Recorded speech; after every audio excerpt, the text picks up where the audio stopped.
It's a story that's gripped the nation, and there's now less than 2 weeks until Lori Vallow goes on trial, accused of playing a part in the murders of her own children. This week, she was transferred to a Boise jail after a judge took the death penalty off the table. The woman known as the Doomsday Mom and her husband, Chad Daybell, are accused of killing her two youngest children. Their remains were found in the summer of 2020 on Daybell's property. Correspondent Alex Caprariello was live for us in Idaho. And Alex, these two were originally going to be tried together.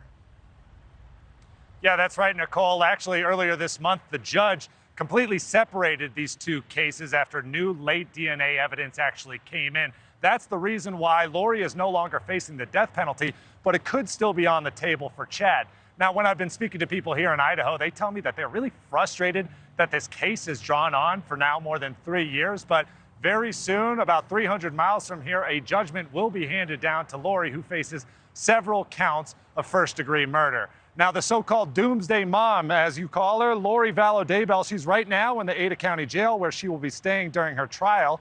Her new cell is more than 300 miles away from the suburbs of Idaho Falls, where she spent the last 3 years of her life, and her two children were found buried in shallow graves. The Ada County Jail just outside Boise is the largest in the state. It's dorm style, meaning more than 90 inmates can fit into a single room. But sources inside the jail tell me she's considered a high-profile inmate, so she'll be locked up in isolation, which means absolutely no contact with any other inmates. Meanwhile, her husband and also accused murderer Chad Daybell spends his days here inside the tiny Fremont County Jail. Guards there tell me he's called a model inmate, meaning he's quiet, he's respectful. He also hasn't faced any discipline during his containment. And they say his 5 children remain loyal, visiting him regularly on the weekends. Neighbors outside the home where the remains of 7-year-old JJ and 17-year-old Ty Lee Vallow were uncovered tell me Chad's adult children now live there in that house, but they keep to themselves primarily. A large red sign hangs on the door, "We are not speaking with the media." Knocks on that door from me went unanswered.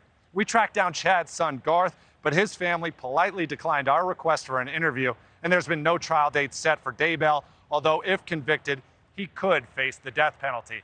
I've actually successfully been able to pass on several written messages to Chad Daybell asking for an interview, and at first he really seemed open to it, but I learned earlier today, after speaking to his lawyer, he has officially declined that request. Nicole? All right, Alex Caprariello live for us there in Idaho. Thank you. Thank you for watching. Go to newsnationnow.com to find NewsNation on your television provider, and don't forget to click the red subscribe button below to get more of NewsNation's fact-driven, unbiased coverage.